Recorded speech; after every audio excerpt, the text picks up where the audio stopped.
Good evening to one and all. ముందుగా అందరికీ ప్రపంచ ఆహార భద్రతా దినోత్సవ శుభాకాంక్షలు. ఈరోజు నేను వరల్డ్ ఫుడ్ సేఫ్టీ డే గురించి కొన్ని విషయాలు మాట్లాడబోతున్నాను. ప్రతి సంవత్సరం జూన్ 7న ఈ వరల్డ్ ఫుడ్ సేఫ్టీ డేని మనం సెలబ్రేట్ చేసుకుంటాం. యునైటెడ్ నేషన్స్ దీన్ని 2018లో ప్రకటించింది. దీని ప్రాముఖ్యత ఏమిటంటే, ఒక హెల్దీ లైఫ్ని మనం లీడ్ చేయాలి అంటే సురక్షితమైన ఆహారం ఎంతో ముఖ్యమని దీని ప్రధాన ఉద్దేశం. ఆహార భద్రత అంటే ఏమిటంటే, ఆహారం తయారు చేసిన కాడ నుంచి దానిని మనం వినియోగించే వరకు, దానిని మనం తినేంత వరకు దాని మీద ఎలాంటి బ్యాక్టీరియా, ఎలాంటి వైరస్ అండ్ ఎలాంటి కెమికల్స్ కూడా దాంట్లో కలపకుండా చూసుకోవడమే ఆహార భద్రత అంటే. ఆహార భద్రత ఎందుకు అవసరం అంటే, మనకు సురక్షితం కాని ఆహారం వల్ల అనేక వ్యాధులు వస్తాయి. మనం అన్హెల్దీ ఫుడ్, పొల్యూట్ అయిపోయిన ఫుడ్ తీసుకుంటే దానివల్ల చాలా డిసీజెస్ వస్తాయి మనకి. లైక్ వామిటింగ్స్ వస్తాయి, డయేరియా వచ్చింది, ఇలా చాలా ఎఫెక్ట్స్ ఉంటాయి. దీనివల్ల ముఖ్యంగా పిల్లలు మరియు వృద్ధులు ప్రభావితం అవుతారు. ఆరోగ్యకరమైన సమాజాన్ని మనం నిర్మించాలంటే ప్రతి ఒక్కరు ఆహార భద్రతని పాటించాలి. ఇది చాలా ముఖ్యం. ఆహార భద్రత కోసం పాటించవలసిన నియమాలు: మనం భోజనం తినే ముందు మన చేతుల్ని పరిశుభ్రంగా కడుక్కోవాలి. ఇప్పుడు మనం పిల్లలు ఏం చేస్తూ ఉంటారు, ఆడుకుంటారు, ఎక్కడెక్కడో చేతులు పెట్టి అదే చేతులతో వచ్చి ఆహారం తినేస్తారు. అలా చేయకూడదు. మనం తీసుకున్న ఫుడ్ ముందు కంపల్సరీగా హ్యాండ్ వాష్ చేసి ఫుడ్ తీసుకోవాలి.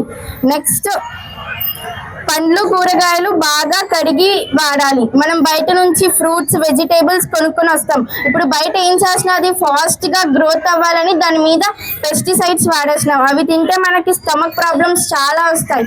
అందుకే బయట నుంచి మనం కొనుక్కొచ్చిన కూరగాయలు కానీ పండ్లు కానీ అది బాగా వాష్ చేసుకుని మనం దానిని తినాలి.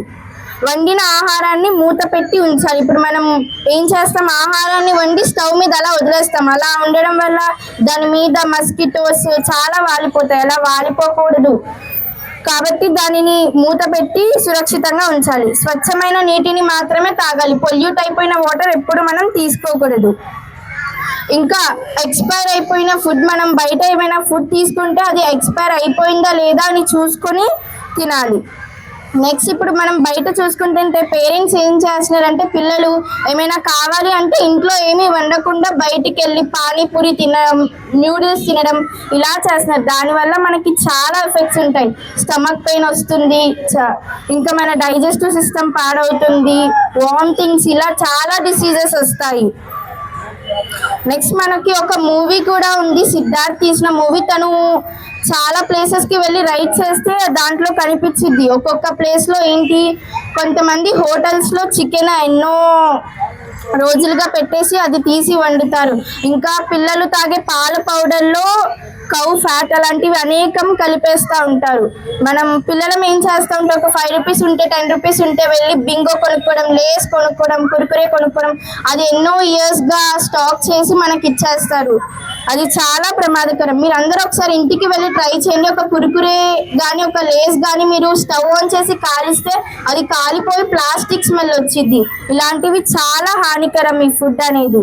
సో మనకి ఆహార భద్రత అనేది పాటిస్తేనే ఒక హెల్దీ సొసైటీ అనేది ఫామ్ అయ్యిద్ది.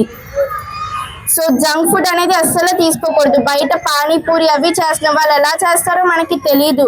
న్యూడిల్స్ ఇలాంటి అనేక జంక్ ఫుడ్ బయట పిల్లలు తినేస్తున్నారు. దానివల్ల మనకి అనేక డిసీజెస్ వస్తాయి. అందరూ హోమ్ మేడ్ ఫుడ్నే ప్రిఫర్ చేయడానికి ట్రై చేయండి. సో వరల్డ్ సేఫ్టీ డే అనేది మనకి చాలా అవసరం. Thank you. సాయి తనూష గారిని వచ్చి ఫుడ్ సేఫ్టీ డే టాపిక్ మీద మాట్లాడవలసిందిగా కోరుతున్నాను.